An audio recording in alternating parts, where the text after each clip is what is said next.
Hey everybody, welcome back to Check the Gate, a Film Lovers Deep Dive. I'm Bert, and as always, I'm joined with Brandon. Hello. And Michael. Hello. And today we are doing our fourth Adam Sandler film. It is the 2005 film The Longest Yard, about prison inmates form a football team to challenge the prison guards. That is a short and sweet IMDb. But pretty accurate. Here we go. Yes. I chose this movie. Like I mentioned last week, it was, for whatever reason, it was just one of those Adam Sandler movies where I was just like, I haven't seen this in 10 years, and I'm getting a weird hankering for it. And then, Michael decided we're doing Sandler, and I said, what better time than now? Will this hold up? Will it not? Yeah. I think it did. Yeah. This is a moment. This movie is such a moment. Like 2005 with all these cameos. Yeah. For sure. The soundtrack. Like, of the Adam Sandler movies that we have done, this one, like, nostalgia waved me more than any of the other ones. And I think it's just because I played football in high school, and this was a movie that everybody watched a bunch. I forgot Goldberg was in it. Yeah, it had a little bit of pop culture, or a lot of bit of pop culture for the time, like it just... the 2000s era, Dan Patrick and freaking Nelly, Berman, Jim Rome, Nelly, yeah, D12, yeah. It's like, oh, is that proof? Vintage. He just called him Not So Slim Shady. Vintage Tracy Morgan. Yeah. We get just Michael Irvin highlight reels. Oh yeah. Still got it. Still got it. Didn't look any different than when he played. No. Yeah. I mean, and even same with like Bill Romanowski. Oh yeah, who's for sure. The linebacker for the Guards, who's a 4-time Super Bowl champ himself. Just oh man, like I said, like there's not a whole lot to this movie. It's one of those classic underdog football, whatever movies. Like the whole movie's ramping up for a game. The game happens, and when the movie's done, you're like, yeah, got it. It didn't need to be more. It didn't need to be less. It just was just enough, And Adam Sandler kind of playing the straight guy in this movie, kind of lets everybody else have their moments. You know what I'm saying? Like, yeah, like Chris Rock was the funny guy. Right? Yes, and then obviously we're introduced to. I don't remember the timeline of movies, but John Turturro's brother, Brucey, is this his first Adam Sandler movie? We're kind of introduced to him, where he's getting a lot of those laugh lines too. Yeah. Just as the he's the shit funny. heel that no one likes. Yeah. Obviously you got 4 professional wrestlers in there too. Stone Cold Steve Austin is obviously very comfortable saying the N-word. Oh, yeah. Some hard N-word. I was taken aback by that. I was like, I do not recall that. But like I winced every time. You could get away with a lot more in 2005. But then you got a guy like Kevin Nash, who in the wrestling world takes himself very seriously, and in this movie, he's just the guy that everyone shits on because he's had his roids replaced with estrogen. That was so funny. So it's funny seeing that side of him when he's just like the guy with the constant stick up his ass. But yeah, even the cameos did a great job acting. They played their roles. Jim Rome just saying we're in the heart of toothless country. Why would I want to be anywhere else? The hot dogs are burning, the footballs are going. No place I'd rather be. And a cameo by Lauren Sanchez, too. That was... wild. And real-life criminal Eddie Bunker. Damn, just a sprinkle of everything. Everything. But how do you guys feel about this movie? It was fun. Yeah, it's a meh. That's all good. Not my favorite. I agree with you, though, that it had been a while since I've seen this. A long time. So yeah, the rewatch was pleasant. It was a fun movie. Well, lots of good lines that I didn't realize came from this movie.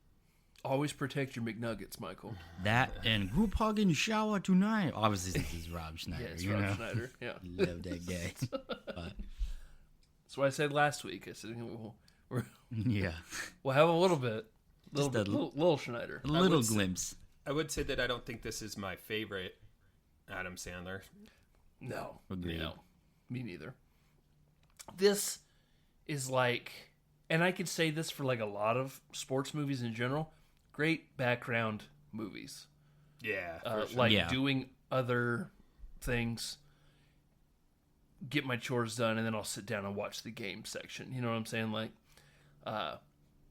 we know this very formulaic, put in a bad situation, underdog story. Obviously, we're going to prevail despite the odds, kind of thing. It's just even if we are swayed a little bit in the, like, should I throw the game? Should I follow through because my guard or my because of my friends, and then beautiful. Plus, how he ended up in jail was pretty epic too. Yeah, pretty sick. Yeah. Well, let's go ahead and get into all that. Like I said, 2005 film.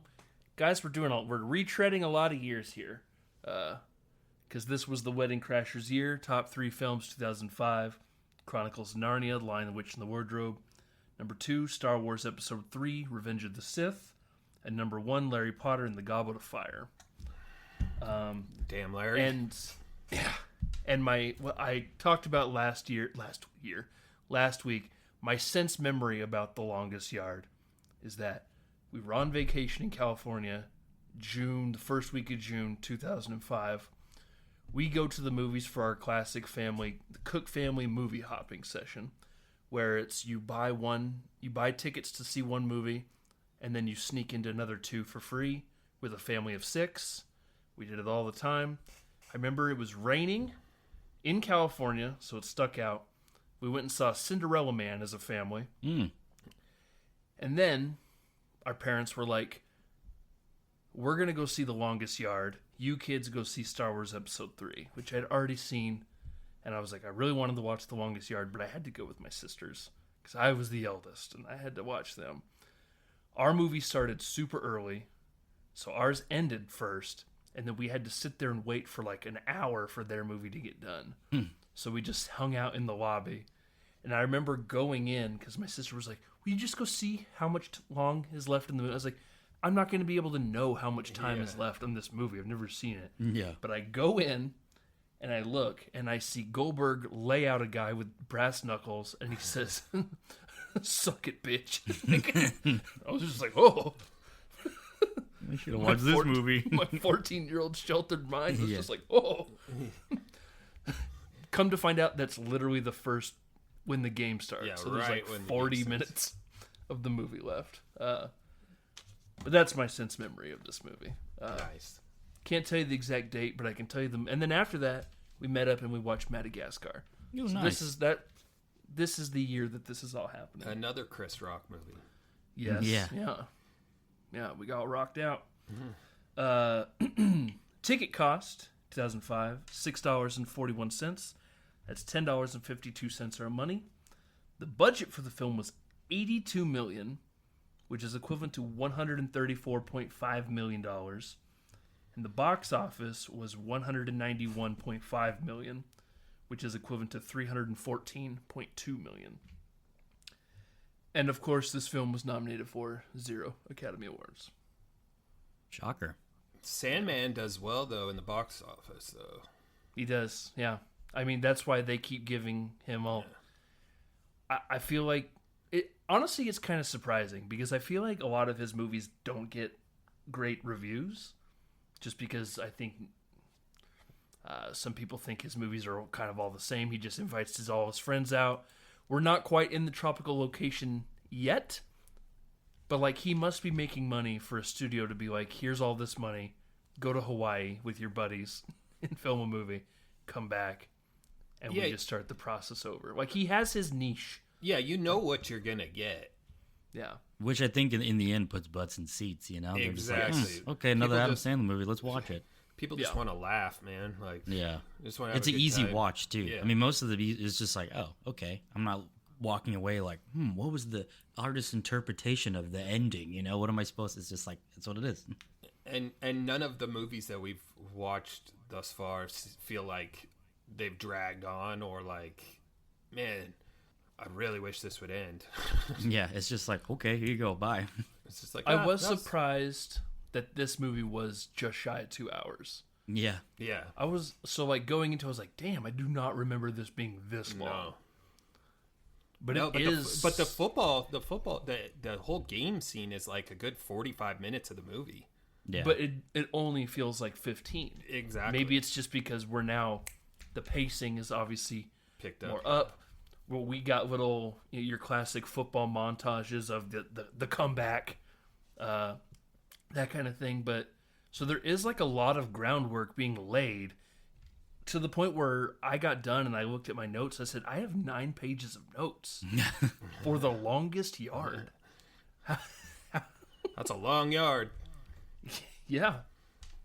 Yeah. Andy Dufresne once crawled through 400 yards of piss and shit and came out clean on the other side.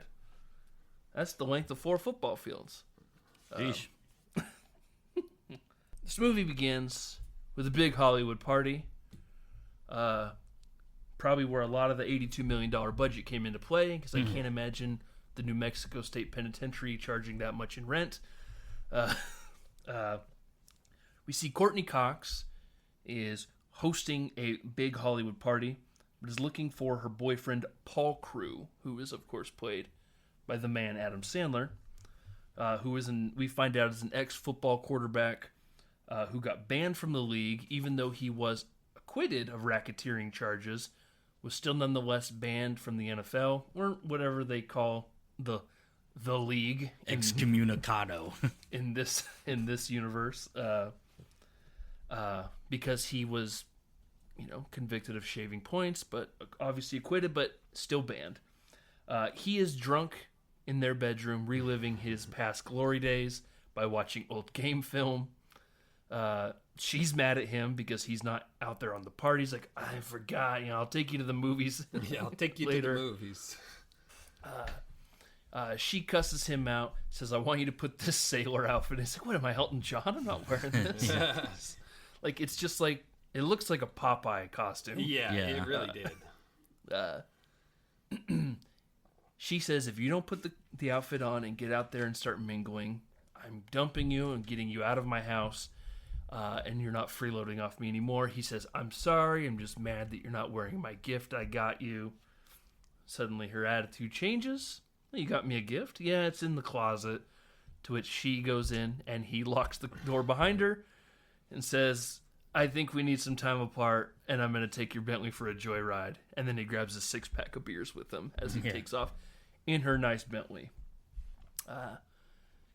Courtney Cox's friend lets her out of the closet only for her to then call the police, saying, you want to fuck with me? I'll fuck with you back. Calls the police, reports her car stolen, to which he's immediately pulled over. Sandler's clearly drunk. Does the whole, I'm sorry, officer, was I speeding? We got quite a height disparity between the two cops. He starts making fun of the short one. Don't you get short with me, Frodo Baggins. Which is what I fun heard of his ears. the entire time in high school. Anytime, don't get short with me, Frodo. I heard that so many times. He's got the big ears. He goes, I got a question for you, pal. Does he get satellite radio? He does pick up a few stations. Yeah, I like how he's like, yeah, he does. What are you doing, man? He's like, come on, man, it's Paul Crewe. Gives him the and knuckles. they're all fist bumping. He's like, you're all slurring your words tonight, Mr. Crewe. Are you? He's like, no, officer. But by the way, why don't you hold my beer, and I'll back out for you. And he hands him a beer, hits reverse, slams into the cop car, pulls up forward, and he goes, hey, you can hold on to that one. I got 5 more, but thanks, guys. Takes off, and now we're in a high-speed chase through downtown L.A., to which Courtney Cox is watching on the news. Calls him, says, if you get one more scratch on my car, we're done. To which he realizes he's being filmed, and he causes a 12-car pileup between cop cars. And somehow just crawls out of it, I love he gets out. He's like, "Don't worry, guys. Good news. I didn't spill my beer." To which they slam him on the hood, and we cut to him being taken away to the Holes camp. Prison in the middle of New Mexico. That's supposed to be Texas, but we ain't got mountains out here, guys. Fun fact. This is New Mexico. He's being escorted into prison by 4-time Super Bowl champ Bill Romanowski. He meets William Fichtner, who is the head guard, who is going to take him to the warden. But before that, he shows him, hey, we got ourselves a football team ourselves. We got really nice fields, some nice facilities. Hits him in the stomach with his nightstick and says, now what the warden's going to do is he's going to ask for your expertise since you were an NFL quarterback. He's going to ask for your expertise to help him, but you're going to tell him no. And he hits him again, and he says, well, I'm going to make your life miserable. To which we enter the warden, who's played by beautiful, immaculate James Cromwell, stalwart. Oh, yeah. He's in everything you love. Especially Babe. Jinx. And his Kentucky Fried Chicken advisor, who's helping him run. That hurt my marble sack. That hurt my marble sack. He lets him know that he has him because he's going to be running for governor. I take care of these prisons so well, I figured I could take care of the whole state. Now, there's 2 things here in Texas that we care about most passionately. There's prisons and there's football. To which I have my own team. Now, the one is being very modest. They are very good, but not good enough. We haven't won a championship in 4 years, but as luck would have it, I made a few calls, and before me stands Adam Sandler, great quarterback for whatever Pittsburgh team exists in this universe. They never say the Steelers. He asks him for help, to which Sandler's like, I kind of just want to do my time, and then I'll get out of here. And he goes, now, I can make your life very miserable for not coming with me. He goes, respectfully, I think I'm out. To which the warden gets pissed, has William Fichtner stay behind while he cusses him out, and we meet Cloris Leachman, who is the super horny receptionist for the warden, who says, I love your underwear ads. Always got to be one. Yeah. Told you, it's the running joke. Yeah. Thank you very much. She's like, my husband used to wear your tighty whities all the time. Of course, He didn't fill them out. Fill them out. It's quite like you did. Fichtner comes out of the office and he goes, oh, is he mad at you? He's like, no, we're best of friends. As he pulls a nightstick out, whacks him over the back of the head as he leaves. We're in the prison mess hall, and that's where Adam Sandler meets Chris Rock's character, the caretaker, a la Shawshank Redemption, very Morgan Freeman. He's the guy who can get you things. You want McDonald's? Get you McDonald's. He's like, I can get you the love of a woman. He goes, well, as long as you lower the standards on beautiful and woman. And then we cut and we see Tracy Morgan. It's so weird seeing Tracy Morgan so thin too. Yeah, yeah. Like young Tracy Morgan. Joey Diaz made up for it though. I need to sit down. You guys better not be cutting me. I'm still on the team. The belly, dude. It's so big. Yeah, God so damn. big. Even when he's like laying down, I'm like, that. You just see the bubble. Can of corn. Get me a can of corn. Can of corn, I'll be fine. He's lugging that thing around, man. Jeez. Chris Rock tells him that everybody here hates you. He said, you could do anything. You could steal from somebody, you can murder somebody, but you shaving points off in a football game is just un-American. But I'm the guy who can get you anything, help you out, but also don't be fucking scared of anybody. If you get scared of anybody, you're going to be someone's bitch, and you don't want to be that. And he goes, thanks for the advice. Goes and he takes Babyface Bob's tray, says, let me get that for you. Oh, I'm still eating. Oh, let me give it back to you. Smacks him in the face with the tray. Starts a prison fight, all-out brawl. Stone Cold Steve Austin tosses in a hand grenade a la Hornet's Nest, which fires rubber pellets everywhere to break up the fight. Which they were jonesing to toss that Hornet's Nest. Yeah. He had that ready to go. Yes. William Fichtner comes down, breaks it up. He goes to swing his baton at Adam Sandler. He catches it, lets him know that shit's getting old. He makes a comment about how you better watch yourself, these guys. And he goes, oh, they think you're a dumb redneck too? To which we get him thrown in the hot box. Everyone's like, oh man, he's standing up to the guards. He's a cool guy. We see him in the hot box. Steve Austin lets him out and takes him back to the warden, where now we are at the facility, where he's like, I'm telling you, I can make your life a whole lot easier. We have everything you need. We got great facilities. We got the equipment. And then we see two-time Hall of Famer Kevin Nash slam his helmet onto the team. He's like, obviously, we got some steroids problems, too.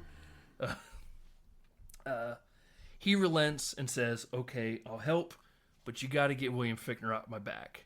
You know, he's like, don't worry about him. If you're helping, we're good. And he goes, what you need is a tune-up game. It's a game, start the season, where you pay some shitty college, like Appalachian State, 2 years before they went on a fucking insane run, by the way. Yeah, let's give them a little bit of more credit. Yeah, hindsight is 2020, guys. This was 3 years before they beat number 5 Michigan? Michigan, yeah, it's not too long. He's like, we play a shitty team like Appalachian State, gets the guy's confidence built up, to which the warden says, by God, you right? I'm going to give you 4 weeks to create a team of inmates for the guards. He's like, you're just going to beat this. You just want to do this to beat this. She's like, hey, like you said, tune-up game. You scratch my back, I scratch yours. Maybe these 3 years in the pen can be nice 3 years.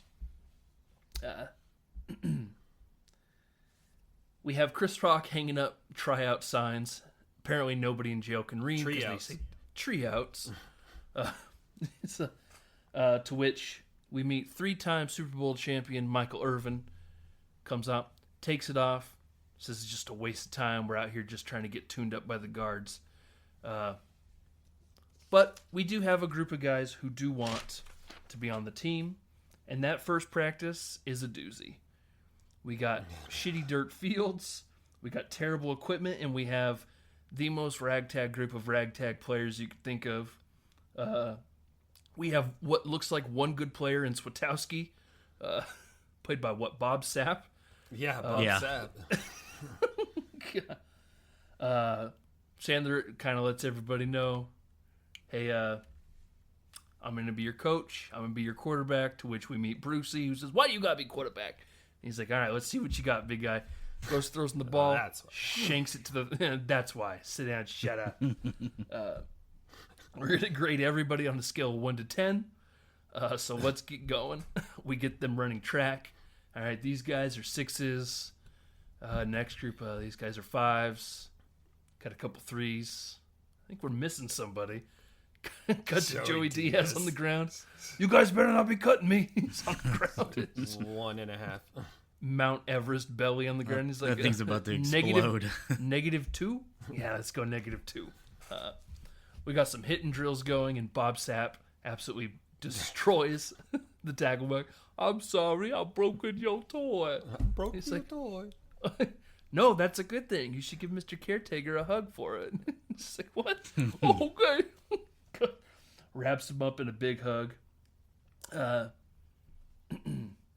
We get that first scene where we're okay, now we're on the line, we're all lined up, we know what positions everyone's playing. I'm gonna hike the ball. Everyone run your route. Hikes the ball, turns into an all-out brawl. Everyone just starts beating the shit out of each other. He's like, okay, we're gonna have to work on that. As practice has ended, out in the horizon comes a beacon of hope as a Burt Reynolds Nate comes Scarborough. The Heisman winner for OU? What you doing in here? I thought you were dead. In 1955. No, I was going to say, what year was the original longest yard? Because obviously... 74. 74. Gotcha. So obviously Burt Reynolds is back. He was the Paul Crew in the original. He says, I'm going to help you. I'm going to be your coach. And we need to hit the recruitment trail. Has him meet real-life criminal Eddie Bunker, who is also Mr. Blue in Reservoir Dogs, if you remember that. Yeah. To show them the records of violent criminals, because everyone here is ranked from 0 stars to 5 stars, to which Chris Rock gets all cocky. Let's see what my crazy ass is. Half a star. Half star. So we're looking for all the 5-star violent offenders, to which now they're on the recruitment trail. Sandler tries talking to WWE Hall of Famer, the Great Khali, who is a guy that is in quasi-solitary confinement, but still gets rec time. He comes in there and he's pounding his head on the wall. He's cracking the wall. He's got the blood dripping down. He's like, hey, we're starting a football team. Blah! Okay, I'm going to go pee. The guard smacks. You scared him off, dummy. We meet another 5-star offender who enjoys his rec time as watching The View, and he gets rather pissed off if somebody turns The View off. Cut to a guard doing just that, to which he says, if this guy's playing football for the guards, I'm playing football for you guys. So, cut to them hiking the ball. Brucey's the wide receiver, goes out for the catch. This dude lays him out, destroys him. Brucey's like, I got a bird. Next scene, we see WWE Hall of Fame Goldberg showering. Everyone's distracted by his massive penis. He was like, a game against the guards? I'm in. What are we going to do? Hit him with that hammer? He's like, nah, I want to hurt him, not kill him. Problem is that this team is all defense. We got a lot of big-ass, mean motherfuckers, but they're all on defense, and they're killing everybody. We have no speed, to which Chris Rock has an idea. You got to go talk to the basketball guys, get some speed over here. To which he does, to where we meet D12. Adam Sandler's coming in rocking that beanie, and they call him Not So Slim Shady. Yeah. Also, Terry Crews as Cheeseburger Eddie. Yeah. I love Nelly, Cheeseburger Eddie. I forgot my Band-Aid. I was going to rock my Band-Aid in honor of Nelly. Bummer. But I forgot. It was only just a dream, I guess. And Michael Irvin, to which he's... Good one. It wasn't that good. But I mean, it was inserted well. he says, I have a proposition for you. We're not planning to get beat up by the guards. We're doing this so we can actually take a wallop on them too, but you fancy yourselves basketball players. I challenge you, Michael Irvin, to a game of 1v1. If I win, you join the team. If you win, I'll walk away and you never hear from me again. To which Irvin says, you got it, dude. Call your own fouls. And we get a very violent game of 1v1 where Michael Irvin's throwing elbows, punching. Was that a foul? Nah, man, it's clean. It's clean. Was that a foul? Nah, man, it's clean. Throws him on the ground. Was that a foul? It's all clean, brother. To which we're seeing the guys slowly start to respect Adam Sandler's toughness. At the very least, even to the point where when he gets gypped out of winning, because when he finally gets the ball from Irvin calls the one foul that isn't a foul. Foul. I was like, after all that. To which he goes in, bounces off the board, dunks it. But Nelly says, nah, any man who could take a beating like that and stay with it, I'm all you. You got yourself a running back. And he goes, not any good ones. And he says, I'm your man. Then he laces up, and we get a look how fast Nelly is. Montage. Everyone's just... crazy. That boy is fast. We see Tracy Morgan is leading the cheerleaders now. They have a very special cheer that they like to show Adam Sandler, to which, okay. Yeah. The warden's advisor lets him know that this game is becoming a big deal and they'll all be televised, which will, in fact, help you as you run for governor. So James Cromwell, plays with his imaginary beard and says, you got it. Let's televise this sucker. Adam Sandler once again meets with the great Khali, plays around a ping pong with him. He's like, if I drop this wall, we can play together. Showing how the size disparity of him holding that tiny ping pong paddle, hitting it, and he goes, we're playing a game of football, and it'd be real fun. It's kind of like ping pong, except the ball's shaped like an egg, kind of like my head. Just a joke, buddy. Keep calm. He's giving him nothing. Finally, he says, we'll be playing against the guards. To which the ball, he misses hitting it, and he's really caught. And he kind of looks at him and he goes, "Hey, and your personal guard over here, Papa John? Papa He's John. he's their strong safety." To which he goes, "I'll play." And the guard goes, "Oh, fuck." By the way, that guard was Adam Sandler's stuntman for The Waterboy. Yeah. He's also the carjacker in Spider-Man Spider-Man. when he kills Uncle Ben. Good deal. Spoilers, Jesus. God damn. Never Oh, seen- shoot. Sorry. Fuck. Come on, Brandon. Great power. Come on. Y'all know Uncle Ben died. Not now. I do. Yeah, jeez. We get that first practice of the great Khali out there playing a position that you don't see very often anymore. He's playing a fullback. It's a great spot for him. Yeah. I don't know why they don't just Refrigerator Perry give him the ball on every play, but you're essentially going to be my blindside blocker. In comes Bob Sapp. Great Khali throws up a boot, kicks him in the face. "It broke my nose." Takes his helmet off. "I don't want to play anymore." He goes, "No, that's fine. Let me fix it. They snap it back. He's like, "How does it look?" Better than before. Yeah, like Michael Jackson, like a young Michael. I love little Michael. I think he did it on purpose. No. Cut to the great Khali. Okay, I think he did. You gotta apologize. I'm sorry. He apologized to me.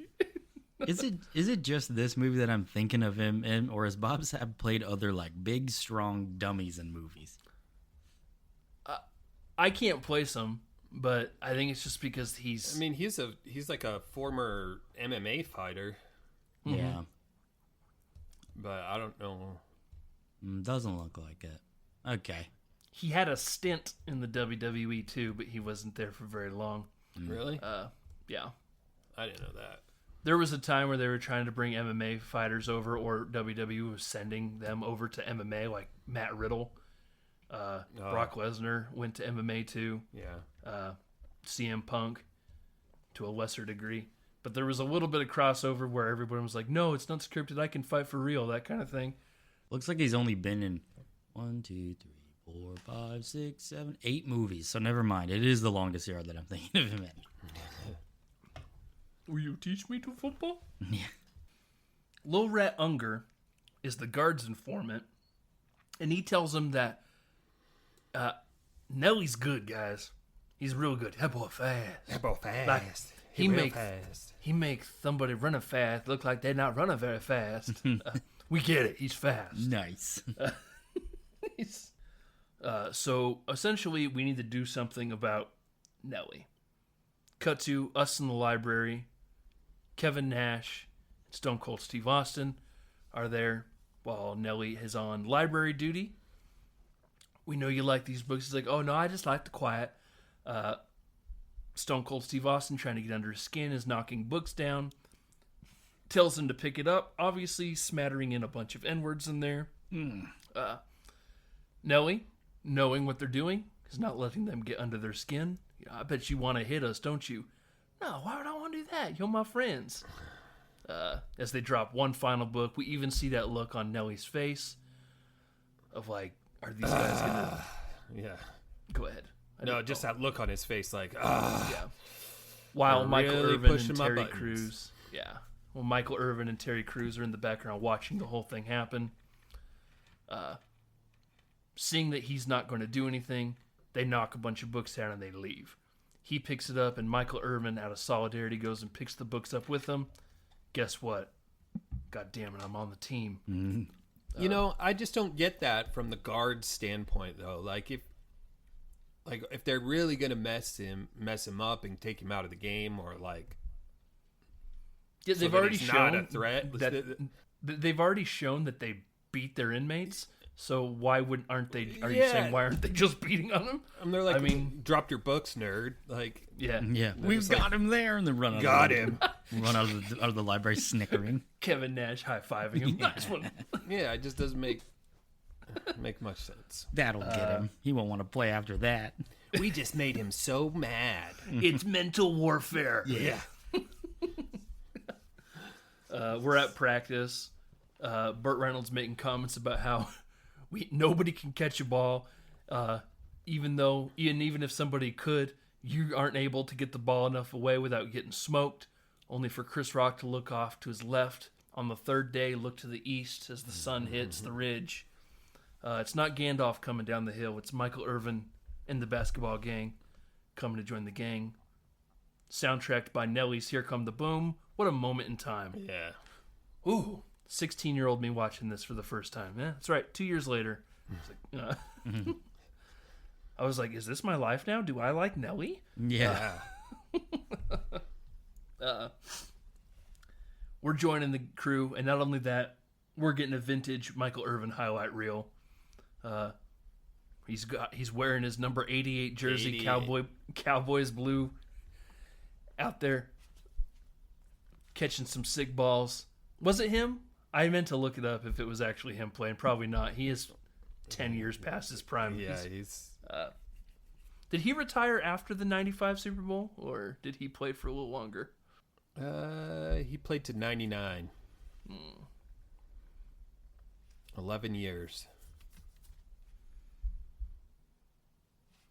They finally have a team. Three-time Super Bowl champion. Yes, sir. All three for the Dallas Cowboys. We finally have a team. We're clicking, but we do have a problem, and that's that we have a little rat named Unger who's writing down all the plays. I need to talk to the warden about this. Cut to them going to the warden on the golf course. Kevin Nash is taking him handcuffed as the warden is out there playing a game of golf. Confides in him, hey, listen, you guys are going to kill us anyway, but give us a fair game. Unger, and he goes, oh, is Unger on your squad? And he goes, no, he's actually on your squad. He's giving all the guards the information. He's like, what do you care? And he goes, I just want the guys to know that they have a chance. And he goes, you're an interesting fellow. He's like, you haven't gotten a single phone call, single letter this entire time you're here, but now suddenly you care about something? He's like, I'll tell you what, you'll get my answer in the morning. Cut to that morning. The field has been flooded. Did it rain last night? Not a drop. We see the hose dripping water when we get the guards up in the tower. Bill Romanowski's laughing. Bastards. Adam Sandler has a coming to Jesus moment with the guys. Lets them know the warden did this because he's scared. He thinks you guys are going to beat him, so he's trying to get in our heads and stop us. It lets us know that we're on the right track, and we can go home, we can go back to our cells, call it a day, or we can have a practice and let them know that we're better than them and we're playing to win. Yeah, you're not going to let a little rain stop you from making 100 hamburgers, right? Yeah. Boom. Bam. The bathroom opens. Leslie Mann walks out for some reason. And there's nothing that brings a crew together better than mud wrestling to the sound of CCR. Yeah. Just out there male bonding all a Top Gun. Burt Reynolds decides that they need to start playing dirty too. If they're going to play dirty, so are we. We're going to look up medical records to see which guards have broken bones so we can target that. They swap out Kevin Nash's steroids for estrogen. They're handing out brass knuckles and showing you how to hit the helmet goes completely sideways. Somehow Caretaker sneaks in an entire Thanksgiving dinner for the entire football team to have. Yeah. A private dinner, too. Also gets Adam Sandler a bottle of Kettle One vodka. No free plugs. He's like, I left you a surprise in your toilet. And he goes, take a shit in my toilet? Yeah, that's funny. No, I left that in Bruce. That's the surprise I left for Brucey. There's 2 glasses. We're going to share a glass. He's like, man, can't wait to have a drink with you out on the outside. He's like, you're my best friend. And you hear Bob Sapp, I thought I was your best friend. It's okay, Swatowski. Finish your coloring book. Go to sleep. Okay. Yeah. They're having a moment, shows him a picture of him and his mom. She's the one who taught me to be so good to everybody. I got a question for you, though. why'd you shave the points? To which even, obviously everyone on the floor can hear everything. So everybody's like coming to their doors to hear his answer. To which he says, you saw the news. I was acquitted. Didn't do it. He's like, yeah, innocent, aren't we all? Kind of thing. Everyone's innocent in everybody prison. says they're innocent in prison. Also, hey, one more question before we go to sleep. What if I told you I have a way that we can watch the guards' game footage? What would you do for that? And he goes, I'd do about anything. Cut to us going to Cloris Leachman, the horn dog. Yeah. We're keeping the warden occupied while Adam Sandler goes for the game footage. She goes, you have to earn those first. To which she hands him a glass of wine. He slams. They Intertwined twist up hands. their arms, and She chugs the glass of wine and has him chug, and he goes, maybe another glass. Cut to movie night. Everyone's watching. What is that Johnny Five movie? I've never seen it. What's it called? Johnny Five is alive. Short Circuit. Short Circuit. Never seen it. I have. Probably when I was like 6 or 7, but I don't think I've ever watched them since then. No. I just know the line Johnny Five is alive. Yeah. They're all watching Short Circuit. The guards are like, let's get out of here. They're just watching Short Circuit. So let's walk away. To which they say, okay, everybody settle down. We're going to switch over to the game footage. But before that, we got a special thing to show everybody. Cut to video footage of how Adam Sandler got the game footage. He goes, now I have to relive this again. He's in his tidy whities. Cloris Leachman is in lingerie and like a Leatherhead's helmet. Yeah, and then a cowboy hat appears. Snapping photos.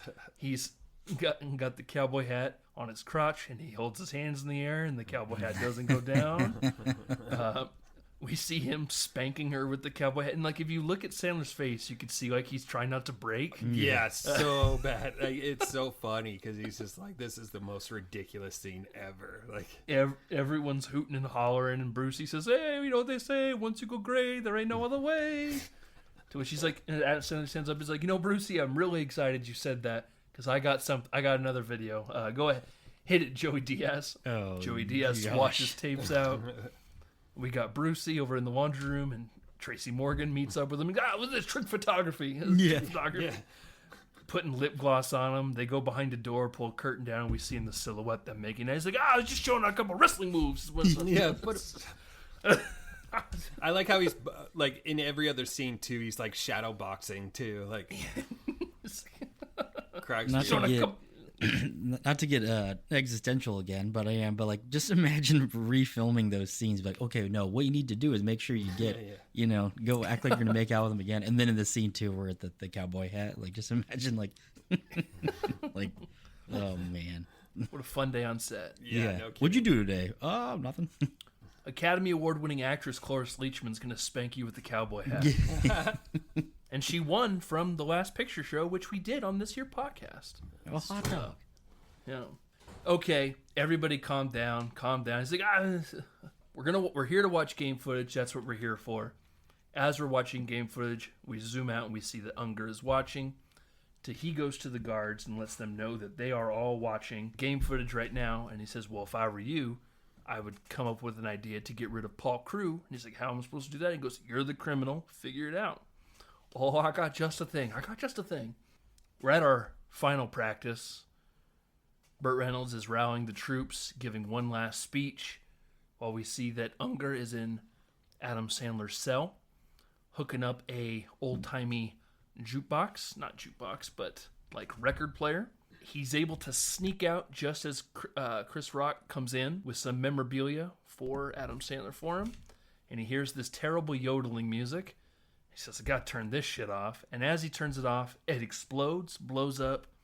Unger closes the gate, the cell door, runs away. As we see everybody try to get in, and we cut to Chris Rock's funeral. R.I.P. Yeah. No. Very solemn. Everyone's leaving little trinkets for him, but the funeral is very short because it's game day, guys. Imagine going to a funeral and then having to go play a football game. Yeah. Obviously, it's game day, so we're showing, the stadium that they're in.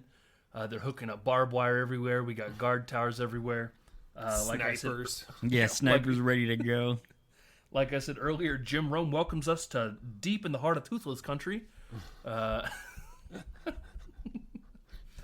In the locker room, the warden comes in, and he warns everybody that the facility is armed to the teeth, and you will be shot dead if you try anything in the head. Shot dead. But I want you to still go out there and have some fun. Yeah, go get him. Adam Sandler lets everybody know, hey, I know it's hard to, get excited to play a football game after Caretaker's death, but he left us one last present. Opens a box and throws Goldberg a giant cup. Yeah. Michael Irvin, I still don't think it's big enough. Brucey's like, is that the only gift? And he goes, no, we got one more thing. Pulls out the sickest jerseys. Those were like XFL jerseys, original XFL jerseys. Those were sick. I'm telling you right now, the black and red with the barbed wire trim, I'm like, growing up, I was like, those are the cleanest jerseys I've ever seen in my life. And my wife goes, yes, you do like black and red a lot. I was like, I like beautiful. what I like. Yeah, what can I say? We get Chris Berman up in the booth announcing the game, sitting up there with babyface Bob. Tell the folks at home, hey, Bob. To which he just scowls. And he takes his thing off. He goes, hey, Bob, with this gig is a lot of back and forth. Give and take.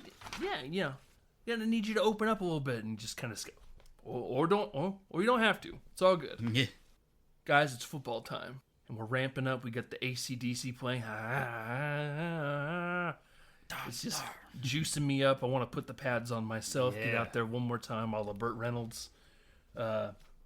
We kick off.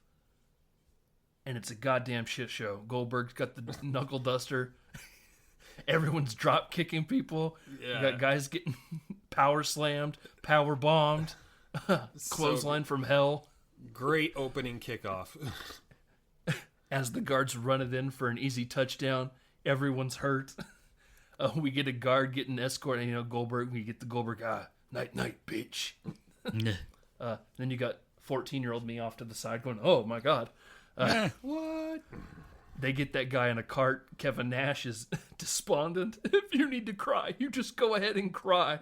He's like, what the hell? You sound like my mom. Yeah. Sorry for caring. I love that. Great call, Lee. Next play, misses a tackle because he goes up and lights up his own personal guard, resulting in a fumble, to which the guards score. Again, on a flea flicker. Easy second touchdown. Sandler lets everybody know, listen, guys, I know you got your licks in, but you know what's going to hurt more than actual physical pain? A loss from us is going to kill them forever. So why don't we start playing fucking football and stop out here? And everyone does the whole, I'm sorry, let's play football. Unfortunately, the referees are Chiefs fans because this is a rigged game. We got pass interference on Michael Irvin that's not called. Michael Irvin gets in the ref's face and he goes, oh, you're right. I missed a call. Throws the flag. Unsportsmanlike on Michael Irvin. Yeah. Backs him up. Want to play games? Here you go. Nelly gets tackled all a face mask. Doesn't get called. Another unsportsmanlike for running his mouth at the ref, to which Adam Sandler decides to waste 2 downs, throwing the football. Well, they're down 2 scores. Yes. Throws that first ball, tight spiral right in the right nut. Oh, that one hurt my marble sack. Great call. He's like, oh, he was like, oh, my ball. Oh, my balls. What down is it? 5th. That would be 4th down. 4th down, okay. The inmates are electing to not punt for it, only for Sandler to throw it. And he's like, what do you say I go for the left one this time? Throws another one, hits him, square in the dick again, goes up and says, what do you say we call a clean game the rest of the game? He's like, you got it. All right, Wet Willie. Gives him a Wet Willie. We are vibing now. We're all playing like a team. When they get the ball back, they hike the ball. Adam Sandler drops back, and Kevin Nash comes running in.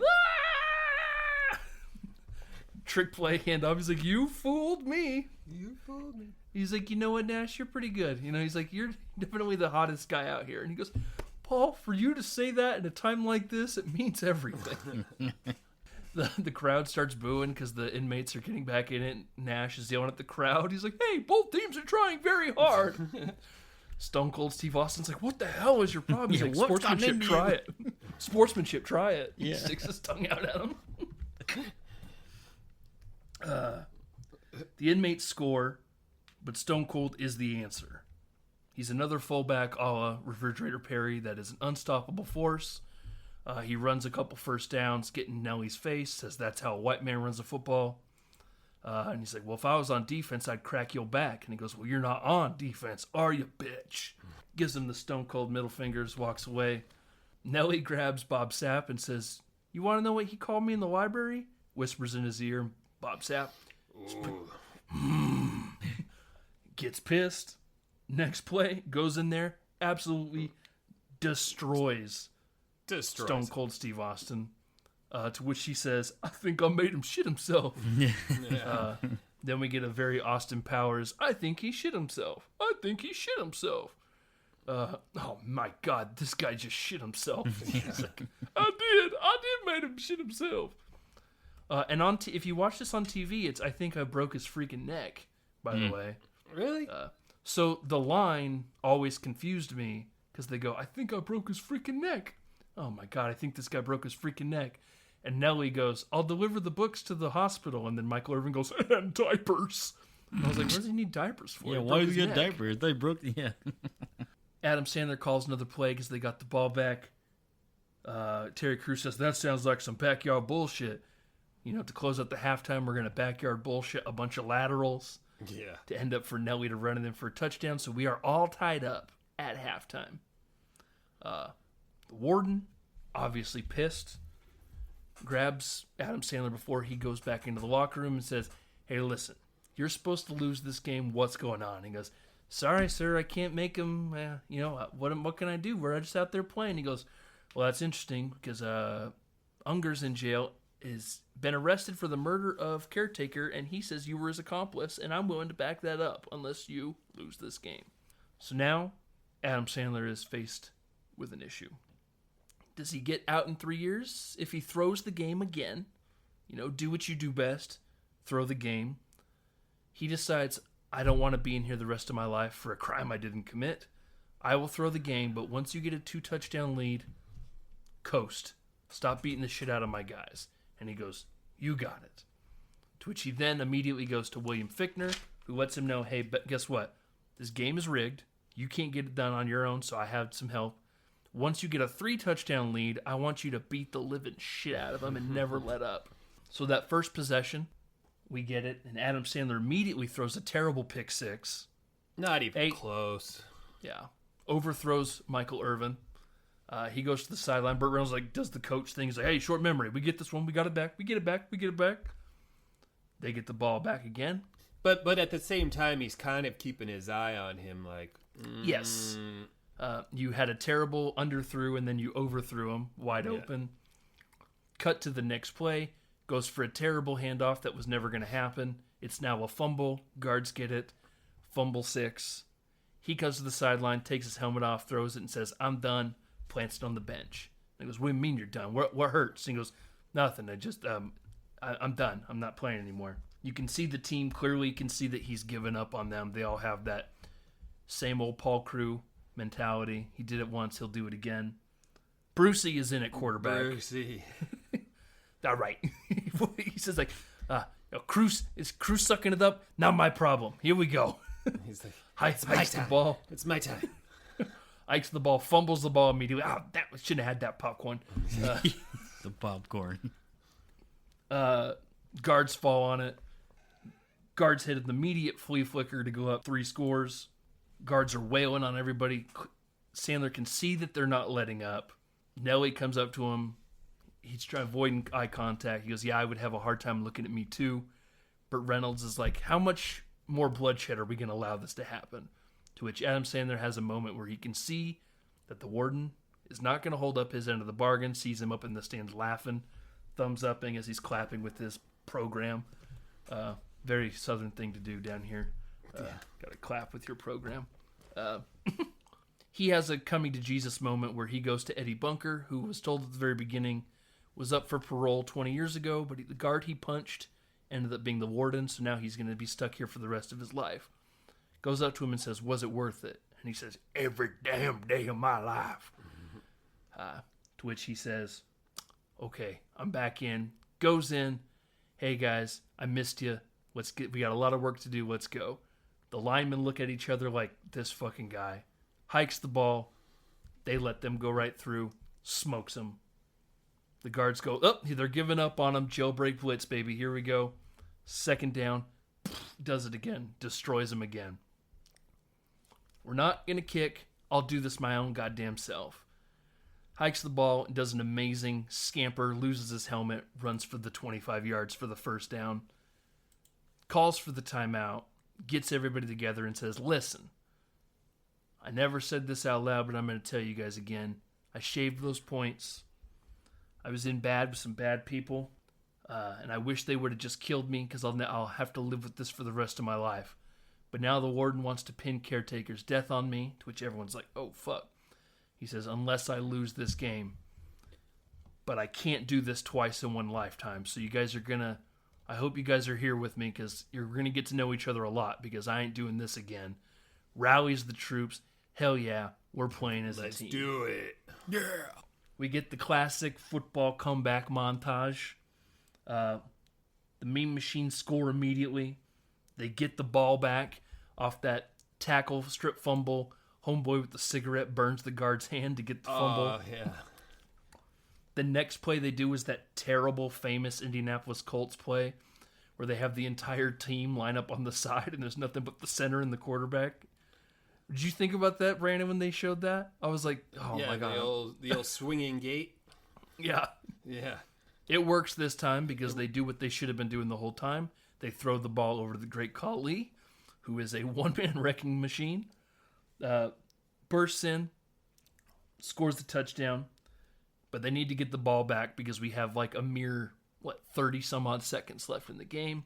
"Brucey, you're kicking off." Goldberg's like, "Coach, he's a terrible kick." He goes, yeah. Get the ball back." Brucey winds up to kick. He goes, "Dear God, if you help me get this kick, I promise I'll stop cheating on my wife with men." With men. Jeez, he kicks the ball. It's a terrible kick. But it has just enough roll for Goldberg to fall on the ball. They have one drive left. They get the ball out to Nelly, who takes it in all the way to the 4, but he's out for the game because he busts his ankle. Sandler hits him with the, you broke your ankle for us, we'll break our ass for you. We have one play left in the tank. Put him in, Coach. Coach puts the helmet on, comes running out there. We got Burt Reynolds lining up. He's like, "I'm not hiking you the ball, old man. I'm not gonna." He's like, "You won't have to." You know why? Classic Fumblerooski, baby. Yeah. The Fumblerooski. With Chris Berman on the call. Yeah, that's what I was like. What? Make that noise again. What? I like that noise. It's a Fumblerooski. Burt Reynolds runs it in. Gets destroyed right at the line. Looked like he wasn't in, but apparently he was. They help him up. Apparently, that was really Burt Reynolds running that in. He didn't want a stunt man because he felt like he had one good one in him. Yeah. So a lot of the extras that are in football pads are stunt people outside of obviously the actors. So those were stunt men helping him up and that was real. They had to help him off the field. But he got the one take and they were like, "Damn, that was pretty good." We're lucky he didn't die. Now we're down 1 point with no time left. Do we go for the kick to take it into overtime, or do we go for the 2-point conversion to take it all? They go, "We're cons, baby. We always go for it all." Reynolds draws up a play that I feel like every high school has tried to do at least once. Mimic. Yeah. They're like, "I don't think this is going to work." We get lined up. There's complete confusion on the sideline. Sandler's yelling at the great Khali, "Get your dumb big ass right here." They're all yelling. The guards are side. They don't know what's going on. They don't know what's going on. Adam Sandler turns and walks towards Burt Reynolds. Says, "Nobody knows what's going on. Nobody knows what's going on." Suddenly the ball hikes. Michael Irvin gets the ball. Pat dumps it out to Adam Sandler, who runs it in, stretches it out, hero moment. Romanowski hits him, but it's too short. He crosses the goal line. Inmates win. Hell yeah. Rob Schneider jumps up. Grubog in the shower tonight. Yeah. Everyone looks at him like, oh, okay, no. Pass. Inmates win. Everyone's going nuts. Even the crowd is loving it. William Fichtner comes up to Adam Sandler and says, you got brass balls there, brother. He says, but I know you had nothing to do with Chris Rock's death, and I'll back that up in court because I respect you now as a man. What a guy. The warden thinks that Adam Sandler's trying to escape. Maybe. I don't know. He sees him walking away. Clearly pissed. He wants Fichtner to shoot him in the head. Fichtner pulls the gun out, looks at him, tries to get his attention, only to see that he's going for the game ball, picks it up, says, going for the game ball, dick. Gives him the gun. Sandler comes up, slams the ball in the warden's chest and says, put this in your trophy case. Only for Michael Irvin and Goldberg to dump him with Gatorade. Yeah. That's 1 week in the hole. Who gives a shit? Movie Worth over, it. guys. Yeah. Wrapped it up. Yeah, they really do. Yeah. You never know. The cons win. I'm saying the game's over, movie's over. Boom. I want to see the sequel, The Longer Yard, to see if he ever gets out of prison. Is that a real thing? No, I don't think Oh, so. I was like, okay, cool. And then he starts the Gridiron Gang with The Rock. Shit. I quite enjoyed it. Like I said at the top, like this is just like a capital F fine Adam Sandler movie. Like it's it's no more, and you needed neither no more nor no less. Like it was just good enough. Is this a haha laugh riot like a bunch of his other movies? Not necessarily. No. I would say it's one of his more like I wouldn't say serious roles, but he It is consistently serious, and then with little sprinkles of like comedy, rather than like Waterboy, just like a laugh fest the whole fucking time. He doesn't go full Adam Sandler. That's what I was saying at the beginning. Like everybody else shines a bit more. Yeah, conservative Sandler. He plays it more straight to let everybody else come through about a lot more. Yeah. Obviously, Chris Rock is doing a lot of the heavy lifting. But then all the other personalities that you get in this movie, whether it's from all walks of life, you know, football, wrestling, we got a bunch of rappers in here, like, and then other, you know, like obviously Terry Crews kind of. Oh yeah. This isn't the first time we've seen Terry Crews, but like, you know, he's starting to like break out himself. That's one big ass robot. Was Everybody Hates Chris going on at this time? I don't think so. No. I really enjoy it. It's definitely worth a watch. I enjoyed talking about it. I know this movie didn't really hit the mark for y'all. Not necessarily hit the mark, but like just like as far as the chuckle fest of the Adam Sandlers that we are just coming off of. Yeah. Like this definitely, and it's only going to get worse. Well, I mean, like, I guess. Good point. 50 First Dates and 50 First Dates and Big Daddy both have serious elements, but they're more funny than they are like. But this one's like, just straight serious with some ahas. But it's like he's not driving the car; he's like in the passenger seat, letting somebody else drive. You know? Well, he's doing the aux cord. So we didn't get, you know, there's no patented Sandler song. Yeah, no weird yeah, like no obnoxious yelling. Yeah.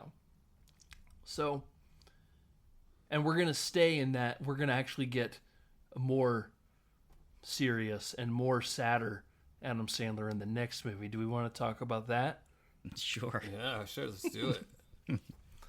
So we are jumping 4 years into 2009 for Judd Apatow's Funny People. Another movie I chose. It's the one I said last week. I said, I don't even know if this is even that good. I haven't seen it in a long time. Same. This might be, this movie, it hits depending on, I've noticed on my mood. Just because it's definitely more of a serious stand-up movie, you know, just Yeah. about, but like he is such a sad sack in this that it's more of like Seth Rogen and Jonah Hill doing the comedic lifting. So it should be interesting. 2009's Funny People is what we will be doing next week. Anything we need to add before we close out? Nope. No. All right. What do you say we go ahead and cut print shit at the gate, fellas? See you guys. See ya.